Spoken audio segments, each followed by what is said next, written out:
When it comes to drilling holes in concrete, it's important to use the right drill and bits to avoid any damage to your equipment or work surface. SDS Plus, or also known as just SDS, and SDS Max rotary hammer drills are your best bet for concrete drilling, but they have some overlap in their range and can make it difficult to choose the right one for your job. If you're wondering what the difference between drilling in concrete with a carbide hammer drill versus a diamond core drill, we actually covered that in a previous video and you can check it out. For this video, we're just going to talk about carbide hammer drills though. The main distinction between the two SDS options comes down to not only the application, but the diameter, depth, and number of holes that need to be drilled.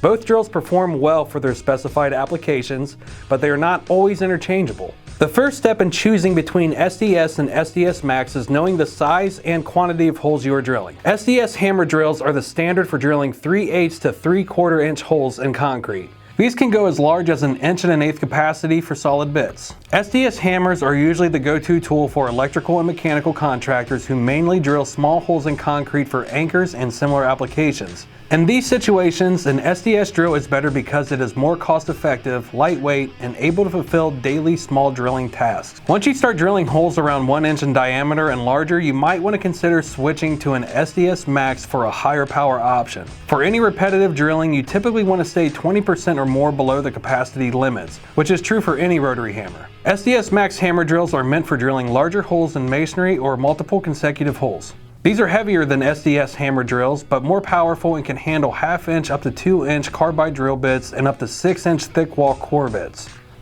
While an SDS can sometimes get the job done if you're only drilling a few holes, it may be more efficient to upgrade to the SDS Max with anything 3/4 inch or 1 1/4 inch because they have more power and will finish the job much quicker. Now, spline bits were largely replaced by SDS Max around 1975. But they are still available if you already own a tool that uses spline drill bits. These bits can be used for the same applications as SDS Max, but as things switch to cordless, spline options are fading away.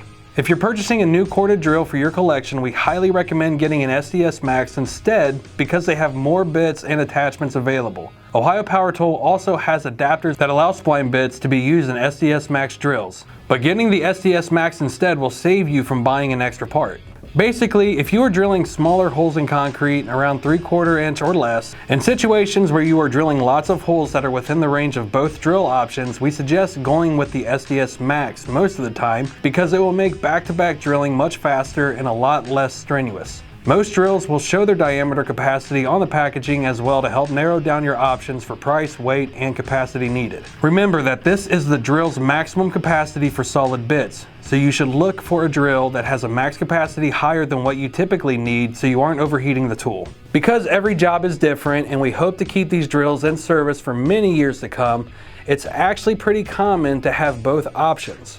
If you do have access to both SDS and SDS Max tools, that's an ideal situation where you can select the best tool for that particular job. There are also common applications for drilling larger holes where it really pays off to set up both tools. For large hole drilling in concrete with a lot of rebar, you can set up the smaller SDS drill with a rebar cutter bit.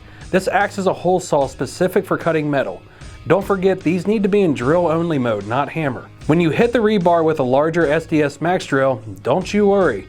You'll know when it happens. You'll just switch the SDS drill with a rebar cutter until you're past the rebar. This saves time as well as life on those larger carbide SDS Max bits, which aren't that cheap.